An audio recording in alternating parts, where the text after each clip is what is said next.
우리 이 시간에 오신 여러분들 위해 하나님의 한량없는 은혜, 한량없는 축복이 넘치기를 주의 이름으로 축원합니다. 우리 앞뒤 좌우에 있는 분들 따뜻한 사랑의 마음으로 인사를 나눕니다. 주님의 이름으로 사랑하고 축복합니다.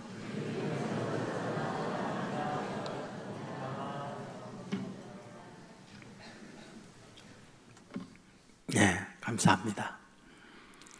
미라클 모닝이라고 하는 책이 있습니다. 할 엘로드라고 하는 분이 썼습니다. 이분은 어떤 분일까? 특출한 분은 아닙니다. 우리와 다를 바 없는 소시민입니다. 그는 주방 전문 회사의 영업사원으로 일을 하게 됩니다. 그러다가 직장을 그만두고 구멍가게를 차리게 되죠. 그랬던 그가 운전을 하고 가다가 음주 운전을 하는 대형 트럭과 정면 충돌을 합니다. 뼈 10곳 이상이 부러졌습니다. 뇌에 큰 손상을 입었습니다. 의사가 말했습니다. 정상 삶은 불가능합니다. 가게는 파산이 됐습니다. 많은 부채를 안게 됐죠. 주어져 있는 현실은 절망 그 자체였습니다. 그는 병원 생활을 하면서 내 인생 이렇게 무너져도 되는가? 주변에 있는 사람 의사들은 불가능하다고 하지만 한번 내가 새롭게 시도를 해봐야겠다. 그리고는 새로운 습관, 루틴 6개를 시작을 하게 됩니다. 첫 번째, 사이렌스. 침묵하며 기도하는 일을 하게 된 거죠. 두 번째, 어프메이션. 자기 화근이었습니다. 긍정 화근이었습니다. 그래, 나는 할 수 있어. 그래, 불가능하지만 가능케 하는 하나님이 계셔. 이런 긍정 화근을 자기에게 하게 된 거죠. 세 번째, 비주얼라이제이션. 시각화입니다. 나는 지금 병상에 있지만 건강하게 일어날 수 있어. 뛸 수 없다고 하지만 나는 뛸 수 있어. 이런 것들을 지속적으로 시각화를 하게 된 거죠. 네 번째, 엑서사이즈, 운동이었습니다. 걸음마를 시작하고 차츰차츰 나아지면서 운동의 강도를 높여가게 된 거죠. 다섯 번째, 리딩이었습니다. 독서, 책 읽기였습니다. 나에게 희망, 나에게 위로, 용기를 줄 수 있는 그런 책들을 읽기 시작한 거죠. 마지막, 스크라이빙, 글쓰기였습니다. 그 글쓰기 가운데에서 무엇보다 감사 일기를 쓴 거죠. 하나님, 눈을 떠서 감사합니다. 하나님, 새날을 주셔서 감사합니다. 놀라운 일이 그에게 일어났죠. 건강이 회복됐어요. 무너졌던 그 인생이 일어났어요. 주변에 있는 분들이 그를 보면서 기적을 경험한 주인공이라고 얘기했어요. 그리하여 아침의 기적, 미라클 기적이라고 하는 책을 그분이 쓴 거예요. 그리하여 그 미라클 모닝이라고 하는 책을 통하여 사람들에게 희망을 줬어요. 무려 1000만 부가 팔려갔습니다. TV에서 이분을 초대했어요. 그리고 이분의 영향을 받아서 절망하는 사람들의 희망을, 난치병을 앓고 있던 분들이 건강을 회복하고 무너졌던 그 인생이 재건되어지는 실제적 일들이 미국 구라바일 땅에 퍼져나가게 된 거죠. 여러분, 이 책에서 우리에게 주고자 하는 강력한 메시지가 뭘까요? 지금까지 살아왔던 삶의 여정, 그것이 어떠한 새로운 시도, 새로운 루틴화, 새로운 습관을 만들게 되면 새로운 인생이 될 수 있다는 가능성을 우리에게 보여주는 메시지인 거죠. 사람이 태어나다라는 말은 무슨 말일까요? 이미 정해진 것을 가지고 나다, 그 말이죠. 내 부모 정해졌습니다. 내 어떤 외모 정해져 있습니다. 남자 여자 정해져 있습니다. 한국인 정해져 있습니다. 지금 이 시대에 살아가는 것 정해져 있습니다. 바꿀 수 없습니다. 하지만 성경이 우리들에게 말씀하고 있는 게 무엇일까요? 바꿀 수 있다는 거죠. 이전 것은 지나갔으니 보라 새 것이 되었도다. 지금까지 내 인생이 눈물, 아픔, 한숨이었는가? 바꿀 수 있다. 이것이 성경이 하나님께서 하나님의 자녀들에게 강력하게 말씀하고자 하는 메시지인 거죠. 오늘 본문이 무엇일까요? 바로 이와 같이 시작은 묘하지만 타고남, 바꿀 수 없는 것들이 많이 있지만 나중에 창대한 인물이 있다. 그것을 우리에게 보여주는 말씀인 거죠. 신명기 33장을 읽었습니다. 33장의 위치는 어디에 있는 걸까요? 34장 전에 있습니다. 34장은 어떠한 말씀의 기록일까요? 모세가 120세에 세상 떠나다라는 말씀이에요. 33장은 모세가 120세 세상을 떠나기 전 이스라엘의 12지파에게 너희들의 지파는 이런 인생이 돼, 너희들의 집안은 이런 집안이 돼 라고 예언을 하는 말씀이 신명기 33장인 거죠. 그러면 오늘 읽은 본문은 어떤 본문일까요? 바로 아셀 지파에 대하여 모세가 너의 후손은 이런 집안이 돼 라고 예언을 하는 내용이죠. 그러면 모세는 아들 지파에게 어떤 예언을 하고 있는 걸까요? 5가지를 얘기해요. 그 5가지가 어떤 내용일까? 가장 먼저 아들들 중에 가장 복받는 집안이야 말하죠. 두 번째입니다. 너의 주변에 있는 형제들이 너를 볼 때마다 기뻐하는 주인공이 될 거야. 세 번째 축복을 얘기하죠. 내 발은 기름에 잠기는 발이 될 거야. 기름에 잠기는 발이란 어떤 기름? 올리브유를 이야기하죠. 올리브유란 무엇이요?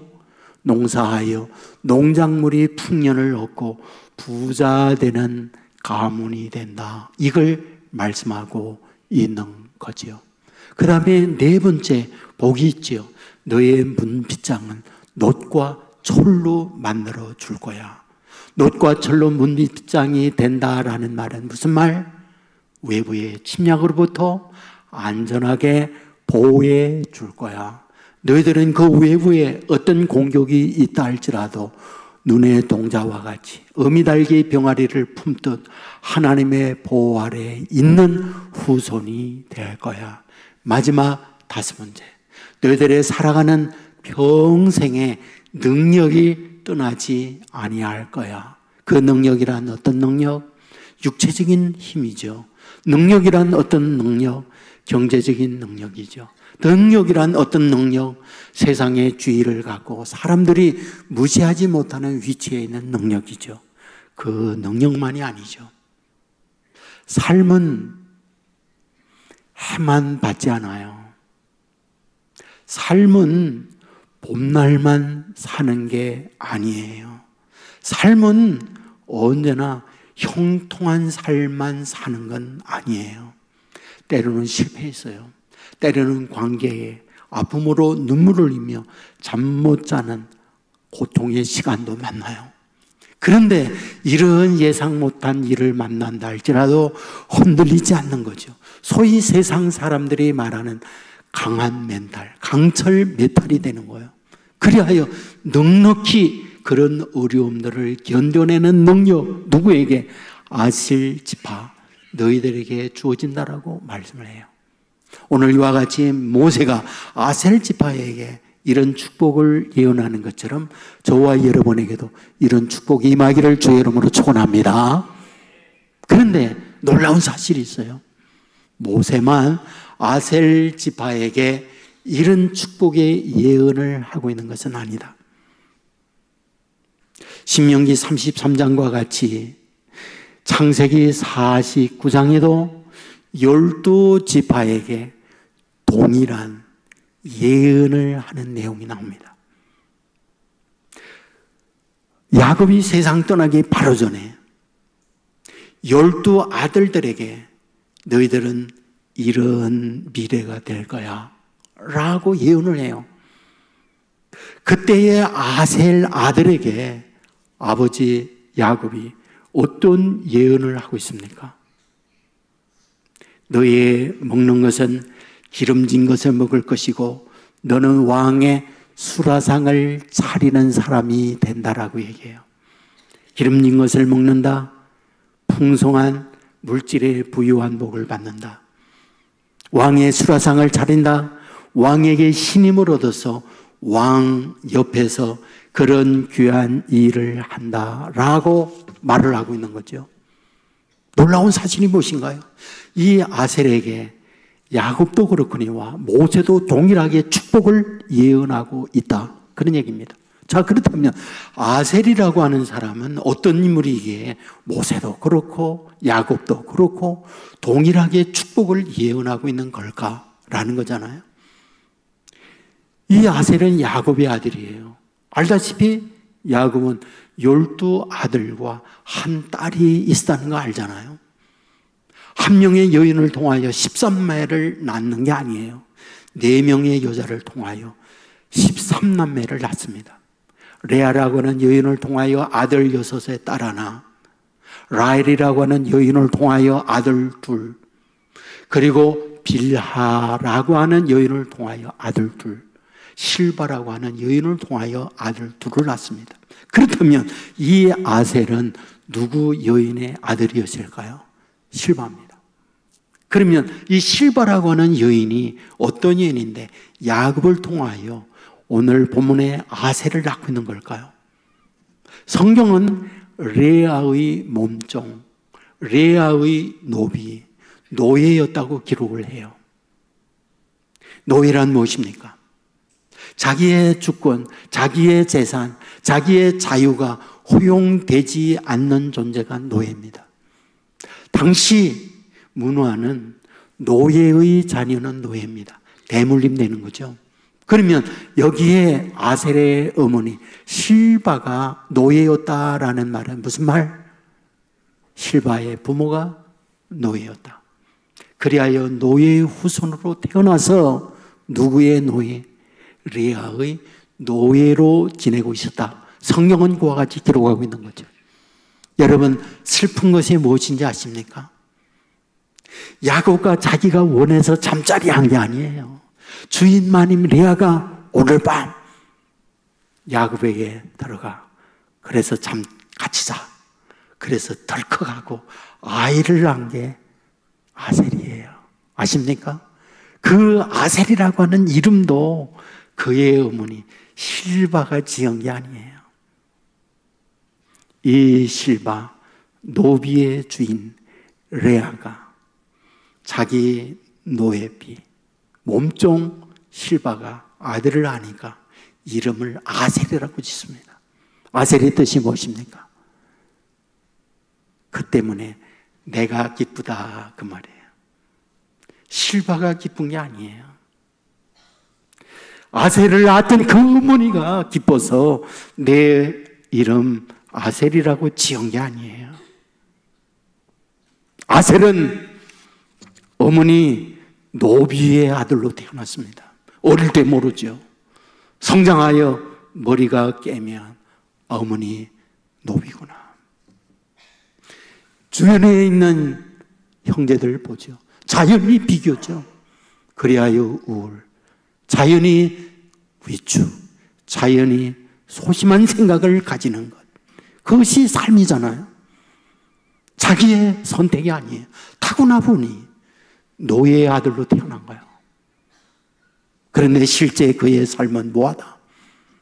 그는 복 있는 사람이었어요. 시작은 미약하지만 나중에 장대한 인물로 그는 살아가게 된 거잖아요. 그렇다면 어떻게 그런 인물이 되어졌느냐는 거죠. 어떻게 그것이 가능해졌느냐. 여러분, 성경을 보면 어떤 예언을 할 때에 지금까지 살아왔던 삶의 모습을 보며 내 인생 앞으로 이렇게 돼. 대개는 그런 예언을 합니다. 야곱이 12 아들들에게 너의 미래 이렇게 돼 할 때의 예언의 내용들을 창세기 49장에 분석해 보잖아요. 그러면 거의 대부분은 아버지가 그 아들들이 살아오는 모습을 보면서 너희들의 앞날은 이렇게 돼 라고 예언을 해요. 큰아들 루벤에게 예언 기도하면서 뭐라고 하는지 아세요? 너 장자야. 그러나 장자의 복을 못 받아. 그렇게 얘기합니다. 왜? 아버지의 침상을 내가 더럽혔거든. 지난날에 그 허물이 미래에 복받지 못하게 해. 그렇게 얘기를 해요. 시몬과 레위에 대하여 너희들은 저주가 임해. 아들들에게 저주를 예언을 해요. 왜 그렇습니까? 지난날에 세겜의 사람들 할례받고 움직이지 못하는 그들을 다 살해하고 그들의 재산을 약탈해오는 끔찍한 죄를 짓습니다. 그러므로 너희들은 저주가 임해. 지난날에 살아왔던 그 모습이 미래에 이런 결과를 낳는다 라고 하는 예언을 하고 있어요. 그렇다고 그러면 이 아셀에게 모세도 그렇고 야곱도 그렇고 축복을 예언한다고 하면 도대체 어떠한 모습을 갖고 있기에 이런 축복의 예언을 아셀과 그 지파에게 하고 있느냐라는 거예요. 아십니까? 우리가 사사기에 보면 여러 12 사사가 나오는데 각각의 여러 지파의 대표 사사들이 등장을 해요. 그런데 아깝게도 아셀 지파에서는 한 명의 사사도 배출하지 못합니다. 나중에 다윗이 왕이 되고 난 이후에 각각 지파별로 지휘관들을 임명을 해요. 그런데 아셀 지파만 지휘관 명단에 없어요. 무슨 말을 하는 걸까요? 특출한 인물은 아셀 집안에 없었다. 위대한 인물은 배출하지 못했다. 성경은 그것을 우리에게 말씀해 주고 있어요. 하지만 전체적 가정 집안은 하나님의 축복된 집안이었다라는 것이 성경의 가르침이에요. 그렇다면 도대체 무엇이 모세나 야곱으로 하여금 이런 아셀과 그 집안의 축복을 빌고 있느냐라는 것. 두 가지를 본문에서 찾을 수 있어요. 첫째는 신뢰가 있었다라는 것을 찾게 됩니다. 본문 24절에 보면 형제들에게 기쁨이 되어졌다라는 말씀이 있잖아요. 유진 피터슨은 요 말을 형제들이 가장 아끼는 이가 아셀이었다 이렇게 말을 해요. 형제들에게 기쁨이 되어집니다. 형제들이 가장 아끼는 아들, 형제가 아셀이라고 얘기합니다. 여러분, 사람은 상대적이에요. 사람들이 나에게 어떤 공격을 한다라는 건 공격받을 수 있는 내가 무엇인가 있다라는 말이잖아요. 사람들이 나에게 뭔가 호의를 베푼다라고 한다면 그들에게 내 호의가 전달되었다 그 말이잖아요. 맞습니다. 아셀이 보다 형제들에게 기쁨을 주는 일을 합니다. 여러분, 기쁨을 줄 때에 어떨 때 기뻐합니까? 물론 나에게 섬겨주고 나에게 어떤 선물을 주고 나에게 뭔가 잘해주면 기쁘지요. 그런데 기쁨 가운데에 롱런할 수 있는 것, 오래 갈 수 있는 건 신뢰예요. 신뢰. 믿을 만해야 돼요. 지냈는데 어떤가 그 믿음이 무너지면 그 믿음이 무너짐과 함께 그런 관계는 다 깨지게 돼 있어요. 당연하잖아요. 특별히 여러분, 야곱은 아셀에게 축복할 때 뭐다? 왕의 성찬, 왕의 수라상을 차리는 축복을 받는다는 거예요. 여러분, 옛날에 보면 왕에게 음독 살해하는 경우가 많았어요. 그러므로 음식을 준비하는 주방에 있는 사람, 누가? 가장 믿는 사람이에요. 믿지 못하는 사람에게 주방 맡긴다. 그것은 죽음을 자초하는 일이에요. 그러면 이 아셀에게 왕의 수라상을 차려는 일을 맡긴다, 이 말은 무슨 말이라고요? 왕이 믿을 만하다는 거죠. 신뢰가 있는 사람이었다, 그 말이죠. 저는 신뢰가 삶에 매우 중요한 덕목 중에 하나다, 이렇게 생각해요. 헨리 크라우드라고 하는 분은 신뢰의 기술이라는 책에서 개인이나 조직의 흥망성쇠는 신뢰에 달려있다, 이렇게 말해요. 개인, 어떤 조직, 흥망성쇠의 기준, 신뢰에 달려있다. 신뢰는 인생을 살아가는 가장 강력한 연료, 에너지다, 이렇게 말을 해요. 그러니까 삶을 관계 속에서 아름답게 만들어 가게 되는 연료는 신뢰, 믿을만 할 때에 가능하다. 그리고 세상 만사는 신뢰로 관동한다, 이렇게 말을 해요. 우리가 잘 알고 있는 스티븐 코비, 성공하는 사람들의 7가지 습관을 쓴 그분이 원칙 중심의 리더십에 있어서 리더의 생명은 신뢰다, 이렇게 말합니다. 리더가 공동체에서 신뢰가 무너지면 리더의 역할을 감당하지 못한다. 그러므로 리더의 생명은 신뢰다라고 말해요. 그렇다면 신뢰란 무엇일까? 3가지를 얘기하죠. 실력과 능력이 있을 때 신뢰심이 간다. 대통령이다, 시장이다, 회사의 회장이다. 그런데 그 일을 감당해낼 수 있는 실력을 가지고 능력을 가질 때 그 사원들, 그리고 국가의 국민들은 지도자를 신뢰하게 된다. 하지만 실력이 없어요. 능력이 없어요. 자리에만 앉아 있어요. 그러면 신뢰가 무너진다는 거예요. 리더의 역할을 감당하지 못한다는 거예요. 2번째, 신뢰란 무엇이냐? 자기의 이익이나 자기의 편리를 위한 결정이 아니라 어떤 공동체, 다른 사람을 위하여 희생적이고 잘되게 하는 결정을 내릴 때 그 공동체의 사람들은 리더를 신뢰한다. 당연하죠. 어떤 말을 해요? 어떤 결정을 해요? 나중에 보았더니 뭐다? 자기 이익을 챙기려고 저런 결정을 내렸어요. 그러면 신뢰가 무너지잖아요. 3번째 신뢰가 무엇이냐? 일관성이에요.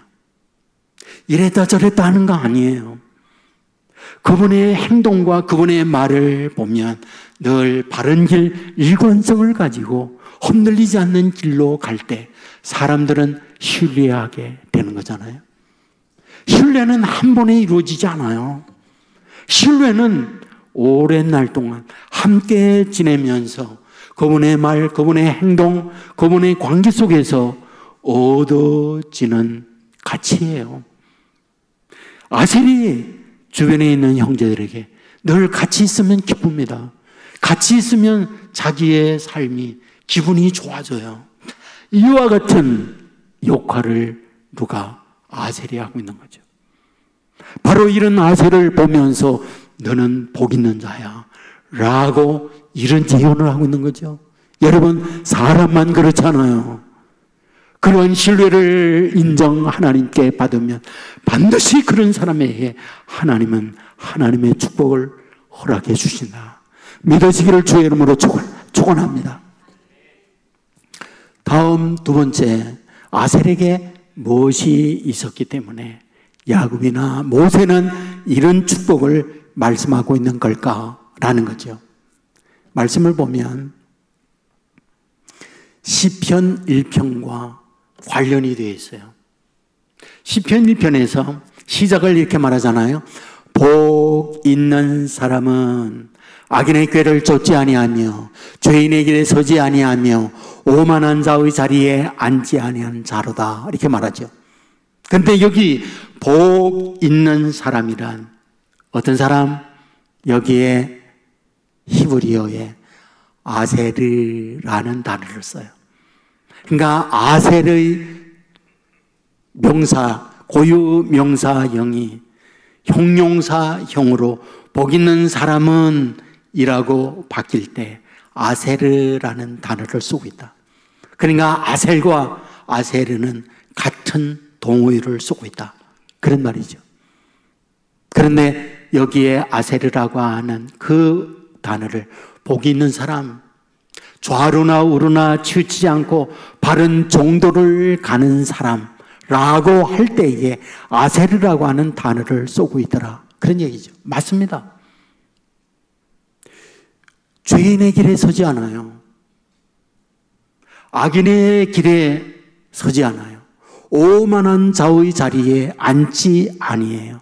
그리고 또 하나 여호와의 율법을 주야로 묵상하는 자라고 말씀하고 있어요.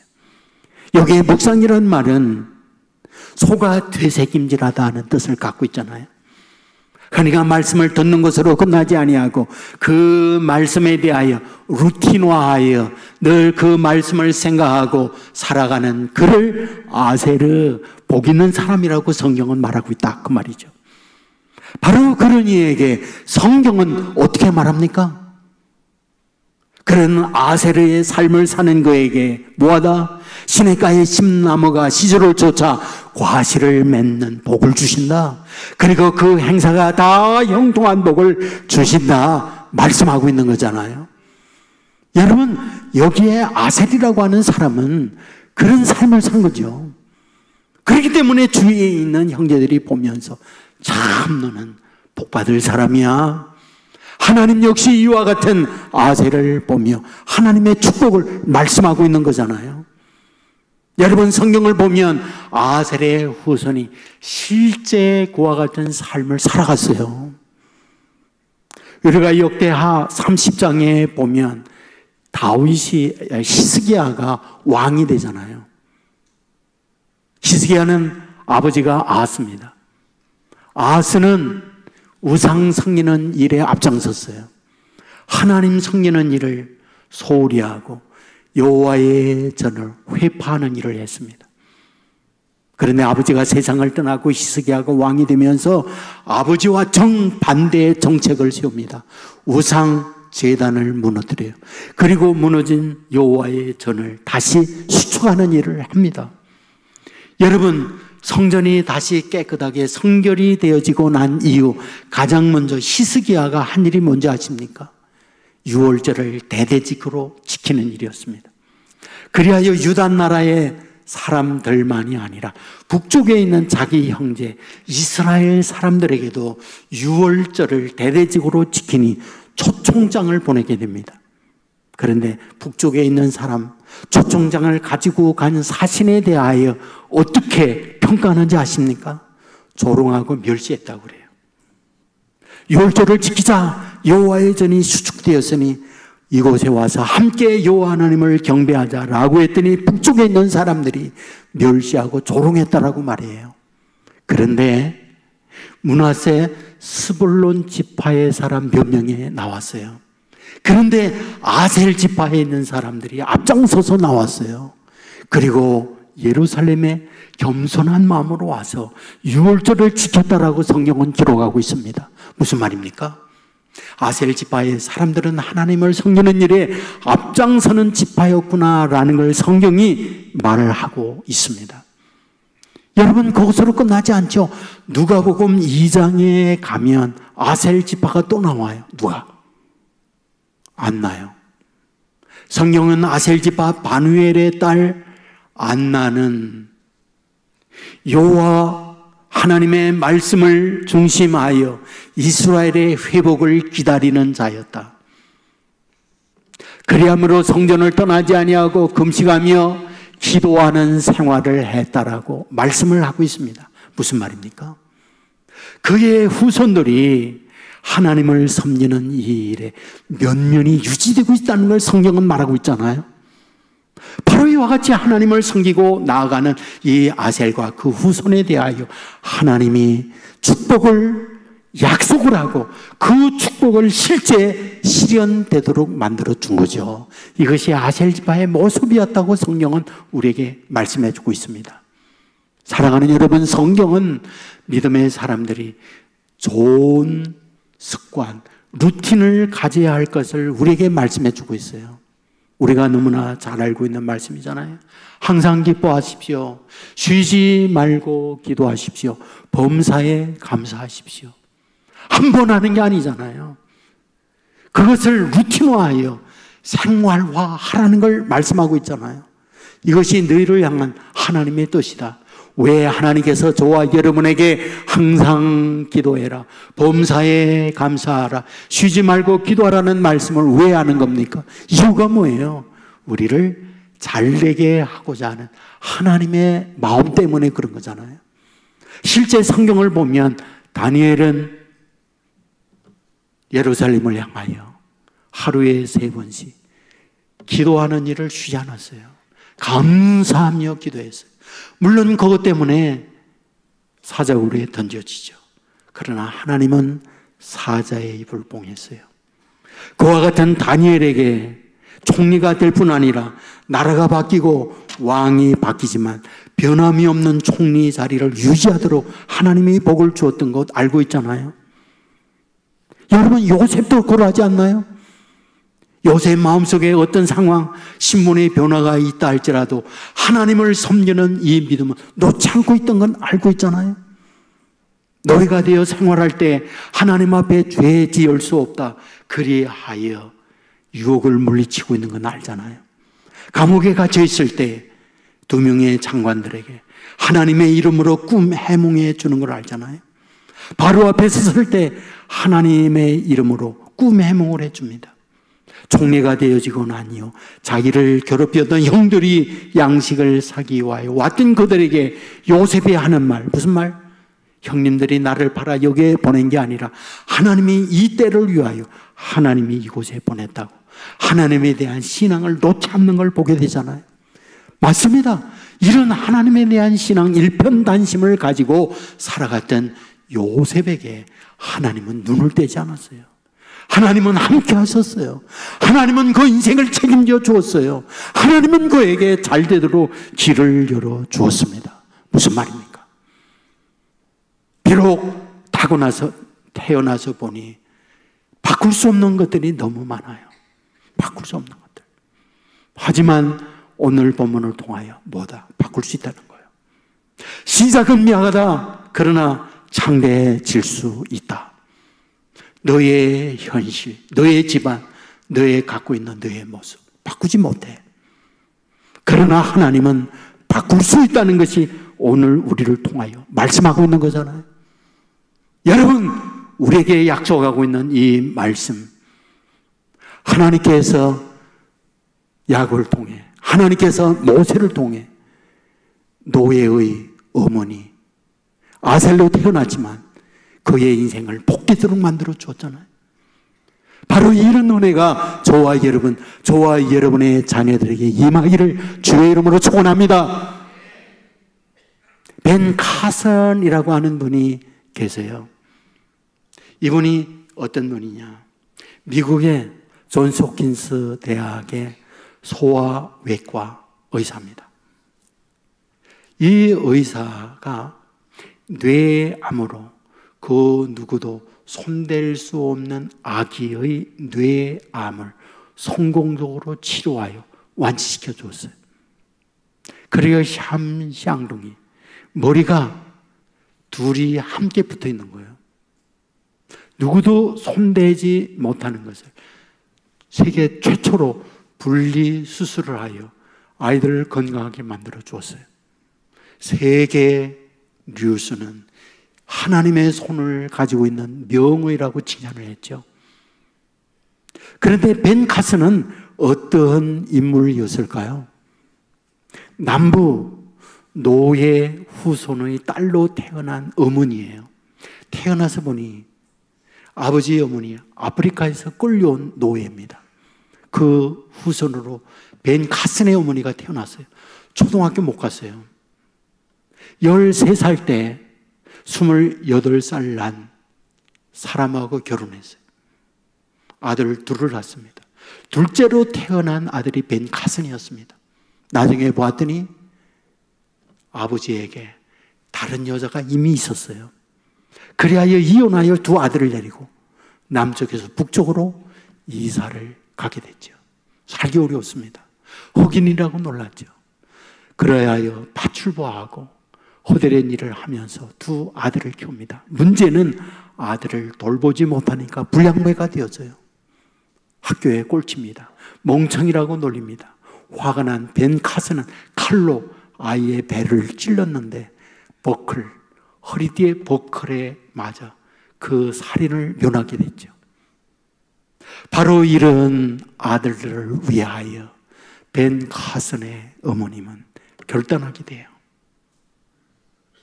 아침마다 일어나 아이들과 함께 가정예배를 드리며 하나님께 기도하며 아들들에게 말합니다. 우리가 믿는 하나님은 위대하시다. 그 위대하신 하나님을 의지하면 하나님은 반드시 도와주신다. 하나님은 너희들을 사랑한다. 하나님은 너희들과 함께한다. 그러므로 하나님께 의지하고 기도해라. 하나님이 반드시 너희들의 길을 인도해 주신다. 새벽마다 일어나 가정예배를 드리며 가선의 어머님은 아이들에게 말을 했어요.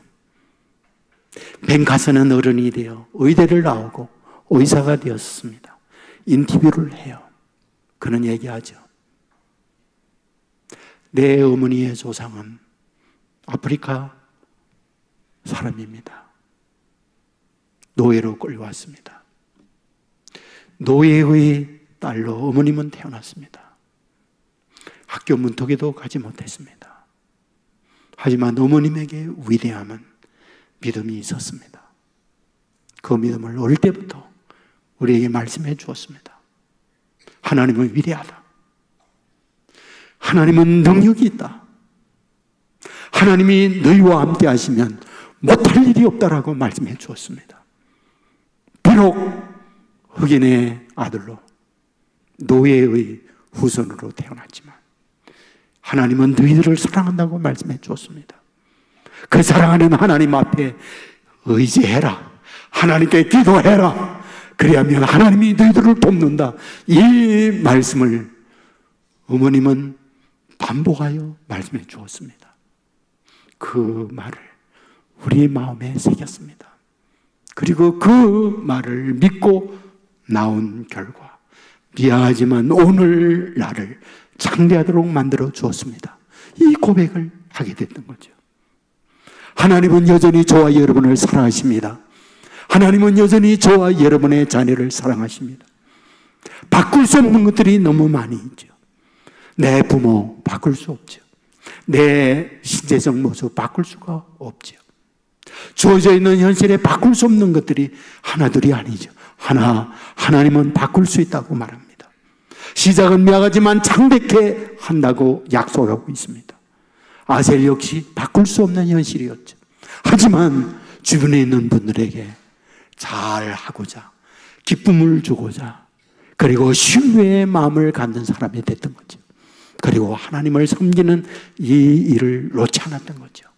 아셀은 복 있는 사람, 죄인의 길에 서지 않는 거죠. 악인의 길에 서지 않는 거죠. 오만한 자의 자리에 앉지 않는 거죠. 그리고 여호와의 율법을 주야로 묵상하는 삶을 살도록 힘썼던 것이 아셀과 그 후손의 모습이었던 거죠. 하나님은 이 같은 아셀과 그 후손을 눈을 떼지 않았어요. 하나님은 그의 후손들에게 하나님의 복을 허락해 주었던 거죠. 어떤 복? 희절을 쫓아 과실을 맺는 복. 어떤 복? 그 행사가 다 형통한 복을 내려 주었던 거죠. 오늘 저와 여러분, 우리의 아들, 딸에게도 이 복을 주신다고 약속하고 있습니다. 우리에게 필요한 루틴이 있어야 돼요. 새로운 습관, 변하지 않는 삶의 라이프 스타일이 우리에게 있어야 해요. 그리하면 그 삶에 바른 열매, 하나님의 축복을 약속하고 있습니다. 이 은혜가 저와 여러분에게 넘칠 수 있기를 주의 이름으로 축원합니다. 우리 모두 자리에서 일어나겠습니다.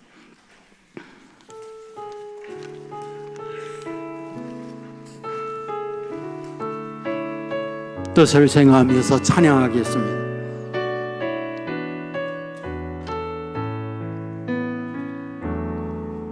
내게 허락하신 시련을 통해 나의 믿음 더욱 강하게 자라나고 험한 산과 골짜기 지나는 동안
웃으면서 기도하겠습니다. 말씀을 생각하며 기도해 주시고, 여러분의 각자 시급하고 힘든 문제 믿음으로 구하는 시간 갖겠습니다. 주여 한번 외치고 합심하여 기도합니다. 주여, 아버지 하나님, 합심하여 하나님 앞에 기도하며 나가오니 우리의 간구가 하나님 앞에 성달된 기도가 되게 하여 주시옵소서. 아버지, 이 땅 위에 사는 날 동안 지휘자가 되도록 주여 함께 주시옵소서.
우리에게 기도의 능력, 기도의 도구를 주시니 감사합니다.